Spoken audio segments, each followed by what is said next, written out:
The distress signal pierced through the cosmic void like a dying scream, cutting through the routine chatter of deep space communications with the brutal efficiency of a blade. Commander Jake Morrison had been drinking his third cup of coffee. That shift when the transmission hit, and now the ceramic mug lay shattered on the deck plating of the UES Vengeance, forgotten in the face of absolute horror, his weathered hand scarred from 20 years of combat operations across 3 different war zones gripped the communication consoles so tightly his knuckles went white. The alien transmission played for the 3rd time, and with each repetition, the desperation in that voice grew more unbearable. Please, anyone. They're killing us all. The Ravagers have returned. Our children are burning. Jake had heard plenty of distress calls in his career, pirates attacking merchant vessels, colonies running out of supplies, even the occasional natural disaster requiring evacuation. But this was different. This was a civilization screaming its death rattle into the void, hoping against hope that someone, anyone, would hear them before the darkness swallowed them whole. You know that feeling when you hear something so fundamentally wrong that your entire nervous system rejects it? That's what every human on the bridge was experiencing right now. The voice belonged to Ambassador Lyra, leader of the peaceful Altarian coalition. Her species had never known war, never built weapons, never even imagined that something so utterly evil could exist in their pristine corner of the galaxy. They were gardeners, philosophers, artists. Think of the most gentle person you've ever met, then multiply that by an entire civilization, and now they were dying. Sir Lieutenant Emma, Hayes called out, her usually steady voice cracking with barely controlled rage. Emma was tough, former Marine, 3 tours in the Outer Rim conflicts, the kind of person who could stare down a charging Centaurian warbeast without blinking. But right now, her hands were shaking. We're detecting massive energy signatures from the Altarian system. Whatever's happening there, It's not just an invasion, it's extermination. The tactical display flickered to life, painting a picture that would haunt Jake's dreams for years to come. 17 worlds, billions of lives, all of it being systematically erased by something that moved through space like a plague given form and purpose. Jake's jaw clenched so hard his teeth ached. The reports had been filtering in 4 weeks, scattered, fragmented, dismissed by most of the galactic community as exaggeration or propaganda. An ancient enemy had awakened from the galactic core, they said. The Ravagers had returned, they whispered. But who believes in monsters these days, right? Well, monsters, as it turned out, didn't particularly care whether you believed in them or not. The Ravagers weren't just another hostile species with territorial ambitions or resource needs. They were something far worse, a civilization that had evolved beyond the need for traditional conquest. They didn't want planets. They wanted everything that lived on those planets. Every blade of grass, every microorganism, every trace of biological complexity that had taken millions of years to develop. They consumed it all, digested it, integrated it into their own twisted biomechanical collective consciousness. Picture the most efficient predator you can imagine, then give it starships and a hunger that spans galaxies. That's what the Altarians were facing right now.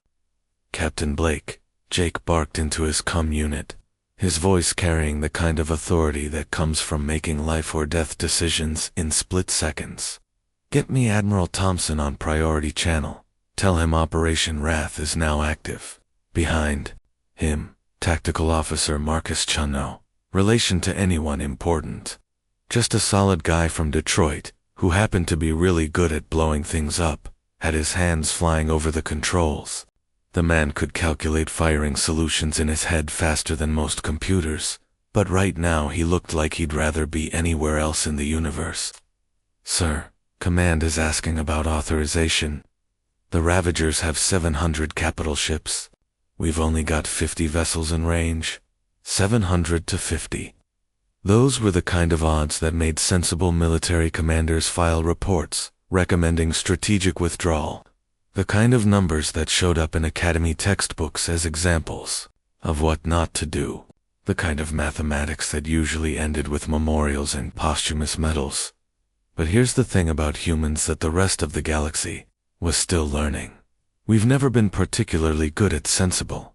Jake turned around slowly, and when his steel-gray eyes met those of his crew, something electric passed between them. It was the same look that had appeared on human faces at Thermopylae, at the Alamo, at Normandy Beach. The look that said, "Yeah, we know the odds, we don't care. Authorization." Jake's voice dropped to a whisper that somehow carried more menace than any shout. "They're butchering innocents out there. Babies, Marcus. Children who've never even seen violence except in storybooks. Tell command that humanity doesn't need permission to do what's right." The bridge fell silent except for the humming of life support systems and the distant vibration of the ship's massive engines. Every person in that room understood what was happening. They were about to charge into a battle they couldn't win, against an enemy they barely understood, to save people they'd never met, and not one of them hesitated. You might wonder why 50 human ships would voluntarily fly into what amounted to a cosmic meat grinder. The answer lies in something most species never truly understand about us. We're not the strongest, fastest, or smartest race in the galaxy, but we're the only one that consistently looks at impossible odds and says, "Hold my beer." In the depths of space, the human fleet began to move. 50 ships, each one crewed by warriors forged in Earth's crucible of endless conflict. Men and women who had grown up on a world where everything, the weather, the geology, the biology, even the other, humans had spent millions of years trying to kill them.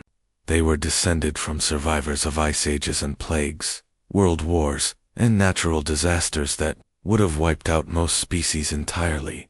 And now they were racing toward a battle that would define humanity's place in the galaxy forever. But here's the question that should be keeping you awake at night. What happens when the galaxy's newest member's a species that treats impossible odds as a personal challenge? Finally decides to show everyone else what they're really capable of. The Ravagers were about to find out. The moment Admiral Robert Thompson's fleet dropped out of hyperspace, he knew they were looking at hell itself. 27 years of military service, including the brutal Centauri border wars and the 3-year siege of New Moscow, had prepared him for many things. But nothing, absolutely nothing, had prepared him for this. The Altarian homeworld burned beneath.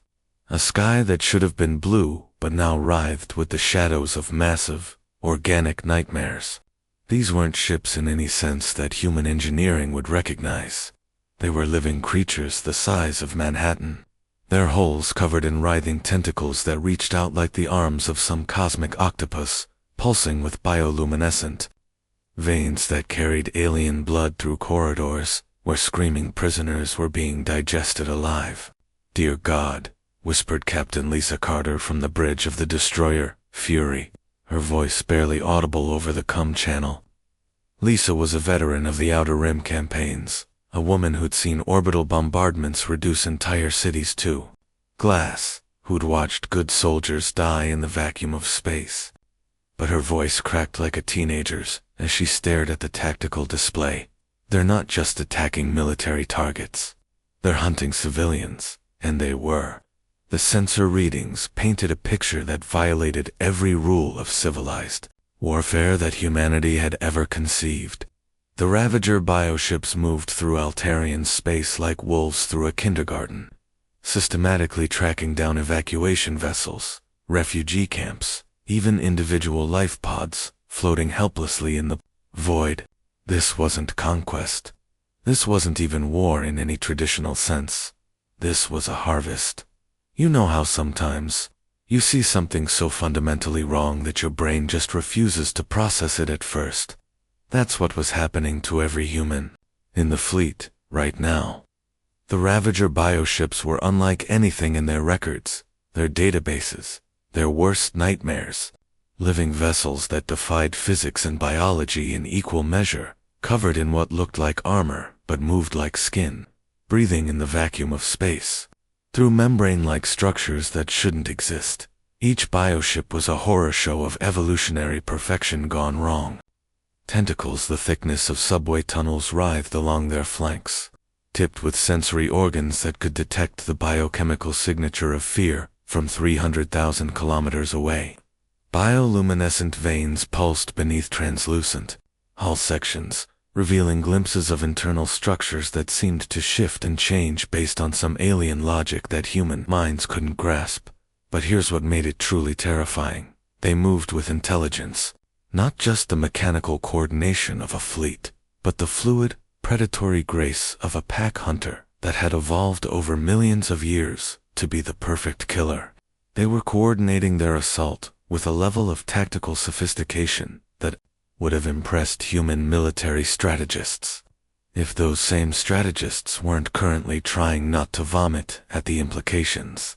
Incoming transmission from the surface, announced Communications Officer Mike Davis, his usually steady voice carrying just a hint of the shell shock that was creeping through the entire fleet. Mike was the kind of guy who could maintain perfect radio discipline while the ship was literally falling apart around him. But right now, his hands were trembling as he worked the controls. The holographic display flickered to life, and suddenly they were face to face with the reason they'd traveled across half the galaxy to die. Ambassador Lyra materialized in the blue glow of the projection system, a graceful, humanoid being with silver skin that caught the light like moonbeams and large, expressive eyes that should have held wisdom and serenity. Instead, they were filled with tears and the kind of desperate terror that comes from watching your entire civilization being eaten alive. Her elegant features, which in better times probably radiated the kind of peaceful beauty that made poets write sonnets, were now marred by burns and the hollow exhaustion of someone who had been running for her life for weeks. There was ash in her silver hair, and her robes, probably ceremonial garments that had once marked her as a leader among her people, were torn and stained with substances that the human sensors couldn't identify and probably didn't want to.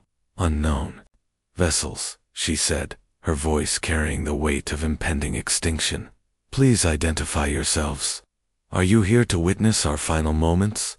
The question hit the human fleet like a physical blow. Here was a being whose entire species was being methodically exterminated, and her first assumption was that these newcomers had arrived to watch the show. What kind of galaxy had they been living in, where civilized species would travel across interstellar distances just to observe genocide? Admiral Thompson stepped forward, his scarred face marked by shrapnel from the Battle of Kepler. Station in the kind of lines that come from making impossible decisions for other people's lives, set in an expression of grim determination that would have looked familiar to anyone who'd served under him in 3 different wars. Ambassador, he said, his voice carrying the authority of someone who'd never learned to back down from a fight. This is Admiral Robert Thompson of the Human Space Force. We received your distress call. We're here to fight. For a moment, their expression didn't change. The words seemed to bounce off her like raindrops off glass, as if her mind simply couldn't process what she'd just heard.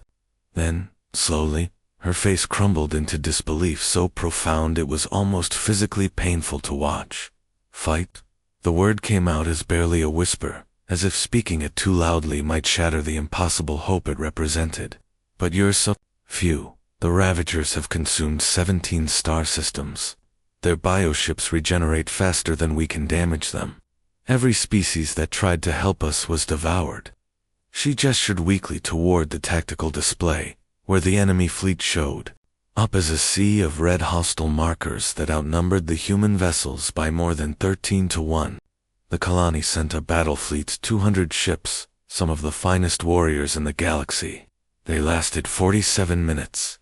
The Zephyrians tried to help with their gravity weapons that could crack moons in half. The Ravagers adapted to them in less than an hour and turned their own technology against them. Her voice broke completely. Every species that has tried to stand against them has been consumed, absorbed, made part of their collective consciousness. Their screams still echo across subspace frequencies. We can hear them dying, over and over again, forever. But Thompson was already smiling, not the reassuring smile of a diplomat or the confident grin of someone who knew something his opponent didn't. This was something else entirely, the cold, predatory smile of an apex predator that had just spotted prey, stupid enough to threaten its family. It was the smile that had appeared on human faces when they'd looked at the unsinkable Titanic and said, "Hold my beer." The smile that had preceded every impossible victory in human history, from David facing Goliath to a handful of fighters taking on the Death Star. "Ma'am," Thompson said, his voice dropping to a whisper that somehow carried more menace than any battle cry. "You've never met humans before. We specialize in impossible odds." He turned to his weapons officer, Lieutenant Commander Patricia Wells, a woman who'd earned her commission by being the first person in naval history to successfully calculate firing solutions while her ship was tumbling end over end through a debris field. "All ships, weapons free. Target their command clusters. Let's show these monsters what Deathworlders learned in Earth's killing fields." And that's when something beautiful and terrible happened. Across 50 human warships, weapon systems that had been designed by a species that had spent its entire evolutionary history learning new and creative ways to kill things, came online with a sound like thunder being born.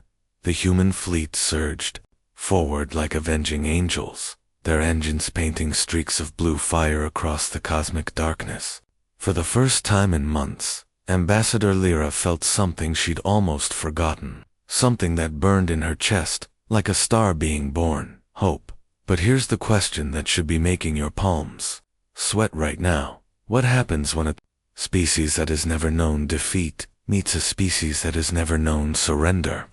The Ravagers were about to find out why Earth was classified as the first human salvo hit the Ravager fleet like a punch from God himself.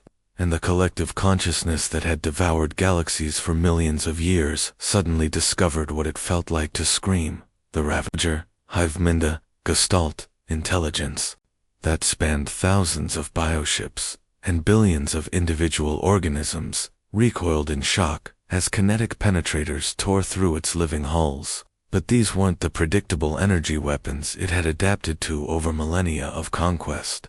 These were something entirely different. Something that burned through its bioarmor like liquid agony and kept burning long after impact, for the first time in its ancient existence. The hive mind experienced genuine confusion. Its regenerative systems, evolved over eons to counter every conceivable weapon, simply weren't working. Worse than that, they were making things worse. "Impossible," hissed Broodmaster Vex, through 1,000 mouths scattered across the fleet. Vex was what passed for an individual in the collective consciousness, a specialized submind that had personally overseen the consumption of 47 civilizations. Its voice carried the accumulated arrogance of unopposed conquest. But now that arrogance was cracking like ice in a spring thaw. Our bioarmor should regenerate. What are these weapons? You know that moment in a horror movie when the monster realizes it's not the apex predator anymore? That's what was happening to a species that had literally eaten its way across half the known galaxy.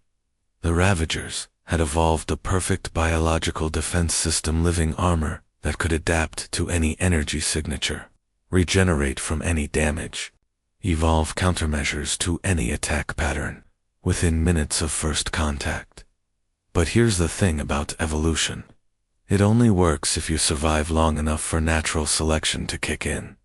As 3 of the Raptor Destroyer analogs simply died, disabled, not damaged, but genuinely killed by weapons that seemed designed specifically to murder living tissue. The hive mind felt something it hadn't experienced in geological ages, something that its collective consciousness had forgotten was even possible.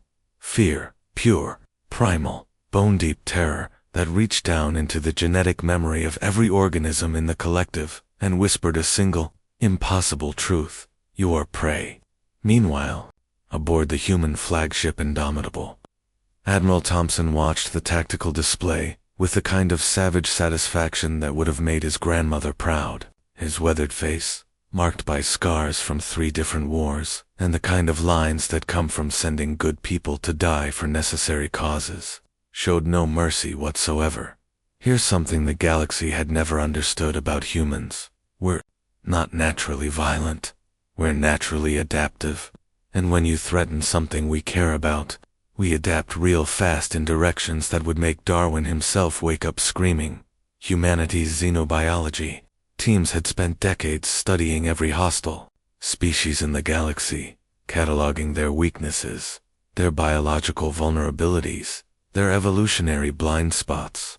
When they'd first learned about the Ravagers through intercepted communications and refugee testimony, Earth's military-industrial complex had gone to work with the focused intensity of a species that had survived ice ages, plagues, and world wars by being really good at killing things that wanted to kill them.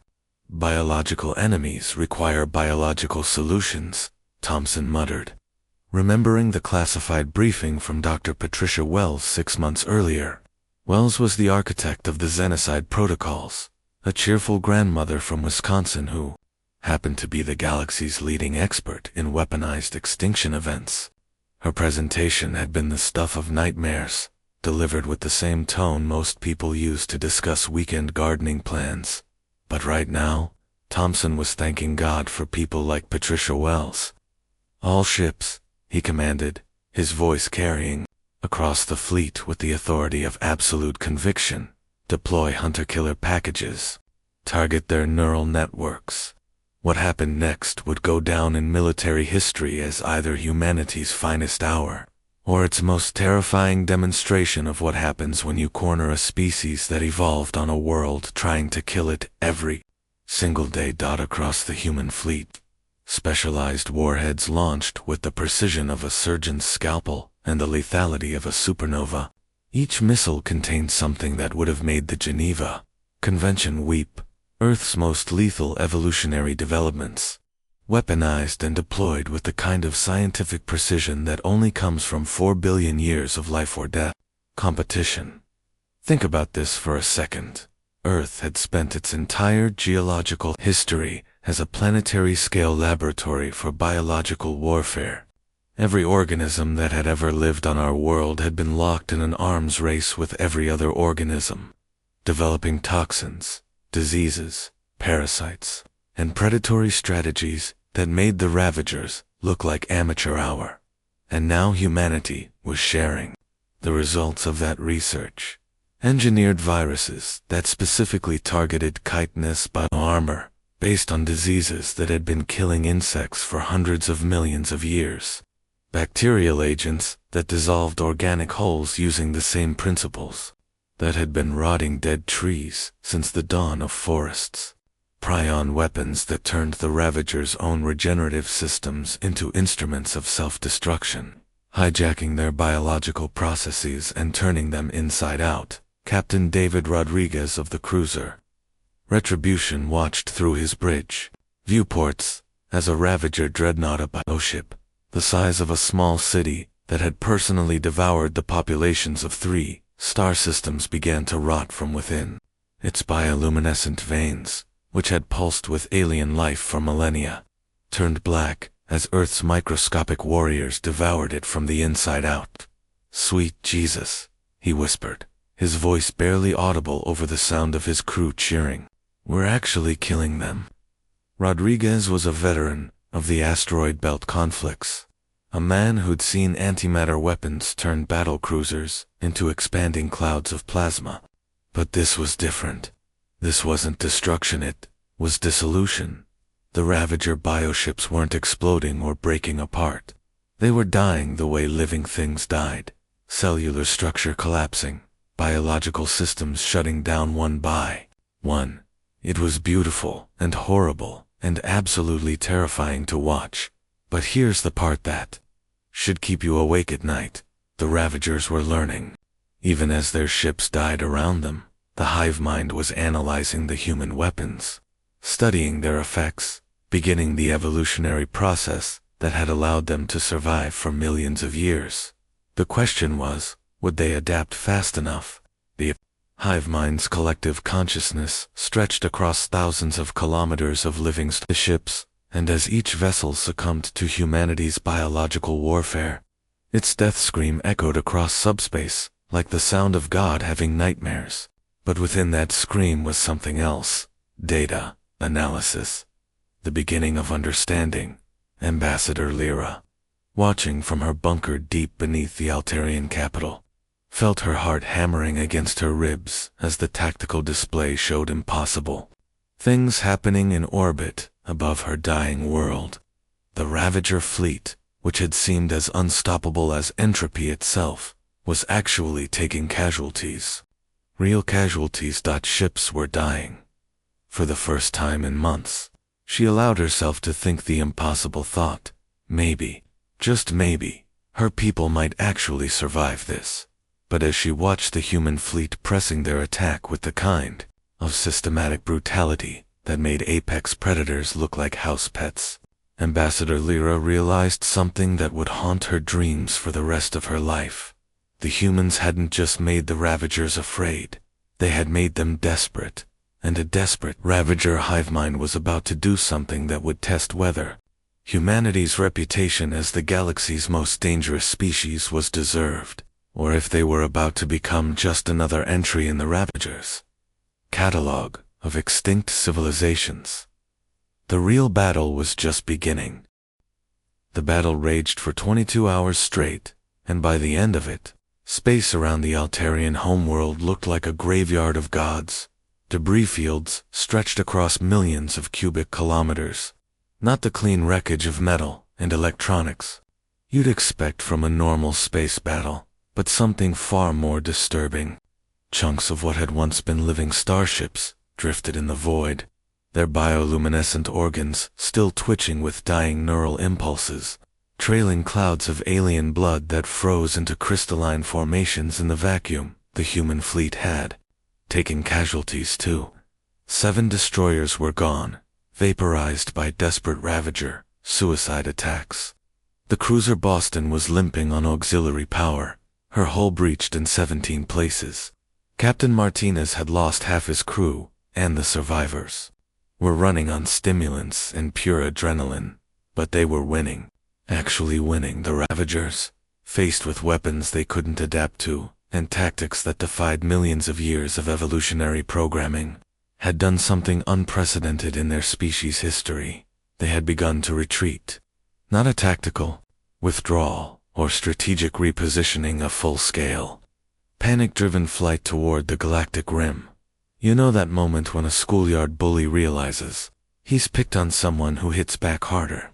That's what was happening to a species that had literally eaten galaxies for breakfast. The hive mind's collective consciousness, which had never experienced defeat in geological ages of conquest, was fragmenting under the psychological weight of something it had forgotten was possible: genuine fear. But Commander Jake Morrison, watching the tactical display from the bridge of the Vengeance, wasn't celebrating yet. 27 years of combat experience had taught him to think 3 moves ahead. And right now he was seeing a future that made his blood run cold. Admiral Jake transmitted to Thompson, his voice cutting through the chatter with the urgency of someone who'd just realized they were standing on a time bomb. We can't let them escape. If even one hive ship reaches dark space, they'll evolve countermeasures and come back for revenge. The implications hit the fleet like a physical blow. Everyone knew the Ravagers' reputation for adaptation. Give them time to analyze human weapons, to understand the biological warfare principles behind them, to develop immunities and countermeasures, and the next encounter would be humanity's last. Admiral Thompson's face appeared on the main screen, his weathered features grim with the weight of absolute necessity. The man had spent his entire career making impossible decisions, but this one was different. This wasn't about military objectives or strategic advantages. This was about the survival of every peaceful species in the galaxy. He'd reached the same conclusion as Morrison. and it showed in every line of his scarred face. All ships pursuit formation. We finish this today. But that's when Ambassador Lyra's voice crackled through the fleet communications, desperate and pleading with the kind of moral authority that comes from watching your entire civilization nearly die. Admiral Thompson, our sensors show the Ravagers fleeing toward deep space. Perhaps we should let them go. You've saved our world. Surely that's enough. The question hung in the void like an accusation. Here was a representative of the very people humanity had come to save, asking them to show mercy to the monsters that had been systematically exterminating her species just hours before. It was the voice of civilized conscience, of moral restraint, of everything that made species like the Altarians worth saving in the first place. And it was exactly the kind of thinking that got civilizations eaten alive. There was a long, heavy pause before Thompson responded. When he did, his voice carried the weight of humanity's darkest history. Every genocide, every war crime, every moment when good people had stood by and let evil flourish, because they couldn't bring themselves to do what was necessary. Ambassador, he said, his words measured and deliberate. With all due respect, you don't understand what we are.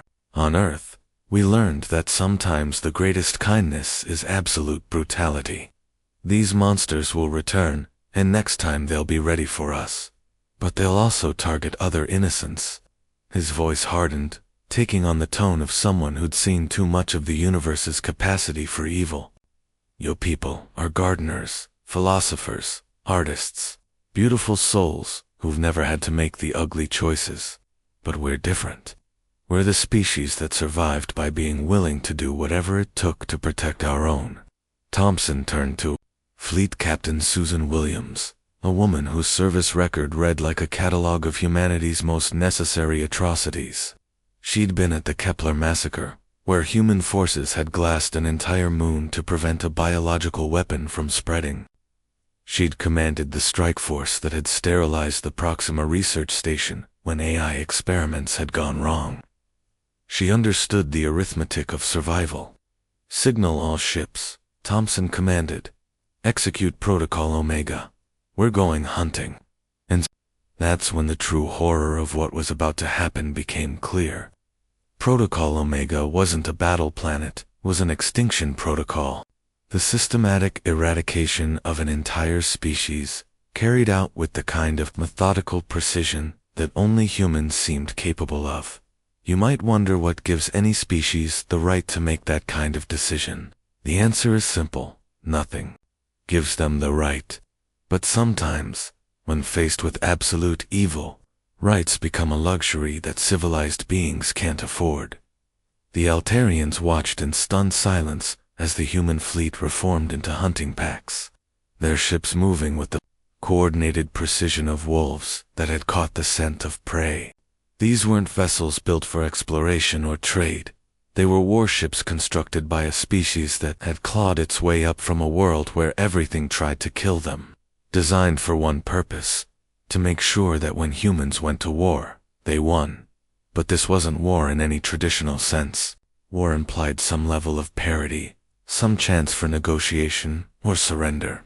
What the humans were about to do was pest control on a galactic scale, as the last human ship vanished into hyperspace, its engines painting streaks of blue fire across the cosmic darkness. Ambassador Lyra finally understood what her people had unleashed. They hadn't just called for help from some benevolent galactic police force. They'd awakened apex predators who understood that the universe's greatest monsters were sometimes necessary to fight its most absolute evils. The humans weren't saving the galaxy out of altruism or moral obligation. They were doing it because they understood something that more civilized species had forgotten. Sometimes, the only way to preserve innocence is to sacrifice it. Sometimes, the only way to save lives is to become the thing that kills without hesitation. But here's the question that should be making your hands shake. What happens when a species that has made peace with its own capacity for absolute brutality decides that something needs to die? The Ravagers were about to find out why Earth was classified as a death world, and why humanity had earned its reputation as the galaxy's most terrifying neighbors. In the cold depths of space, 50 human warships vanished into hyperspace, carrying with them the promise of extinction for an enemy that had thought itself immortal. And somewhere in the cosmic dark, the hive mind felt something it had never experienced before, the certainty of its own death, hunting it through the void with the inexorable patience of entropy itself. The real nightmare was just beginning. 4 weeks later, the human fleet limped back to Altarian space, like wounded wolves returning from a hunt that had cost them everything. Their ships bore scars that told stories no one wanted to hear. The destroyer Miami had a hole punched clean through her midsection, held together by emergency force fields and the stubborn refusal of her crew to die. The cruiser New York was missing her entire forward weapon array, her hull blackened and twisted by fires that had burned in vacuum for days. 8 vessels would never return home, their crews now part of the cosmic dust that drifted between the stars. Their sacrifice measured in the silence where entire species used to scream, "Admiral." Thompson stood on the observation deck of the Indomitable, staring out at the Altarian homeworld through viewport glass that was cracked but somehow still holding. He looked like he'd aged decades in a month, his weathered face carved with new lines that spoke of decisions no human being should ever have to make. His eyes, those steel-gray eyes that had once burned with righteous fury, now carried a weight that even his combat-hardened crew found disturbing to look at directly. You know that look you see sometimes in the eyes of emergency room doctors after a particularly bad night? That hollow exhaustion that comes from saving lives at a cost that can't be measured in any currency that matters. That's what Thompson carried now, except magnified by a factor of several billion. Ambassador Lyra met them at the orbital station, her silver features bright with gratitude, but shadowed by deep, troubled concern. She'd spent the past month watching human engineering teams rebuild her world with the same methodical precision they'd used to destroy their enemies. The contrast was unsettling. The same hands that had crafted weapons of mass extinction were now laying foundations for schools and hospitals. "Admiral," she said, her voice carrying the weight of questions she wasn't sure she wanted answered. "Our deep space sensors detected massive explosions near the galactic core. What happened out there?" Thompson was quiet for a long time, his gaze fixed on the Altarian homeworld, where cities were rising from the ashes with human engineering assistance. Skyscrapers that incorporated both Altarian aesthetics and human structural principles. Parks where alien children played games taught to them by human soldiers who were trying to remember what innocence looked like. When he finally spoke, his voice was hollow with exhaustion and something else, something that might have been horror at what he'd been forced to become. "We found their breeding worlds, Lyra, 23 star systems, billions of hive ships in various stages of development. They were preparing the largest expansion in Ravager history, planning to consume the entire galactic arm." He paused, and in that silence, Lyra could hear the weight of worlds burning. They had nursery systems where they were growing bioships the size of small moons, factory worlds where they were breeding specialized hunter-killers designed specifically to counter human tactics. They'd learned from our encounter, adapted, evolved. In another year, maybe 2, they would have been unstoppable. And, Lyra whispered, though her heart already knew the answer. You could see it in the way Thompson's shoulders carried the burden of absolute necessity, in the hollow spaces behind his eyes, where his humanity used to live. "There are no more Ravagers," Thompson said, with the kind of terrifying simplicity that makes you realize you're talking to someone who has seen the face of God and found it wanting. "We sterilized every world, hunted down every ship, burned out every nest. It cost us everything: antimatter warheads that turned star systems into graveyards, bioweapons that made their own biological warfare look like a children's game, even ramming 6 of our cruisers into their primary hive moons when conventional weapons weren't enough. He turned to look at her directly, and she saw something in his eyes that made her species' survival instincts start screaming warnings. We tracked them through 17 different star systems. Every time we thought we'd found the last of them, there would be another nest, another breeding ground, another collection of eggs waiting to hatch into the next generation of galactic devourers. The silence stretched between them like a chasm that separated two entirely different concepts of what civilization meant. Finally, Lyra found her voice, though it came out as barely a whisper. You committed genocide. For us. For people you barely knew. The word hung in the air like an accusation, like a prayer, like a confession, all rolled into one. Genocide. The ultimate sin. The line that civilized species weren't supposed to cross. The act that transformed defenders into something just as monstrous as the enemies they fought. Thompson turned to face her fully, and she saw something in his human eyes that made her understand why Earth was classified as a world, not cruelty. That would have been easier to understand. What she saw was an absolute, unwavering conviction that was somehow more terrifying than any malice, any hatred, any rage.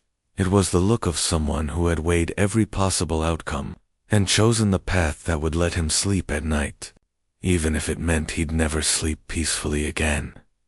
Ambassador, he said, his voice carrying the weight of humanity's darkest history. Every war crime, every necessary atrocity, every moment when good people had been forced to become monsters, to save something worth preserving. Humanity learned something in our darkest wars. Sometimes the greatest evil is allowing evil to exist. We didn't just kill the Ravagers to save you. We killed them so they could never hurt anyone, anywhere, ever again. He gestured toward the tactical display that showed the defensive grid humanity was installing around Altarian space monitoring stations, weapon platforms, early warning systems that would make sure nothing like this ever happened again. Your people are gardeners, philosophers, artists. You create beauty. We destroy threats to that beauty. It's what we're good at. But here's the thing that should keep you awake at night. Thompson wasn't apologizing. He wasn't asking for forgiveness or understanding. He was simply stating a fact about what his species had become: the universe's immune system, the cosmic antibodies that eliminated threats to peaceful civilizations. As the human fleet prepared to depart, leaving behind monitoring stations and defense grids that would protect Altarian space for generations to come, Lyra realized that her people's salvation had come at a price beyond imagination. They had called for help from the stars, and the Deathworlders had answered with a completeness that shattered every civilized norm she'd ever known. The humans had saved them all, but in doing so, they had revealed themselves as something unprecedented in galactic history, a species that would commit ultimate sins to prevent ultimate suffering. Angels with blood on their hands, demons with halos of necessity. And as she watched their ships disappear into hyperspace, their engines painting streaks of light across the cosmic darkness like the signatures of departing gods, Lyra wondered if they had been saved by angels or demons, and if there was any difference when existence itself was at stake. The galaxy would never look at humanity the same way again. Word would spread through the diplomatic channels, through the trade networks, through the whispered conversations in alien bars on 1,000 different worlds. Humanity, the newcomers, the Deathworlders, the species from the Rim, had done something that no one else had been willing to do. They had drawn a line in the cosmic sand and said, "This far, and no further." And perhaps that was exactly what the universe needed. Guardians willing to bear any burden, pay any price, carry any weight of moral compromise to keep the darkness at bay. Someone had to be willing to be the monsters so that everyone else could remain innocent. The humans had volunteered for that duty, and the galaxy would never be the same. The end.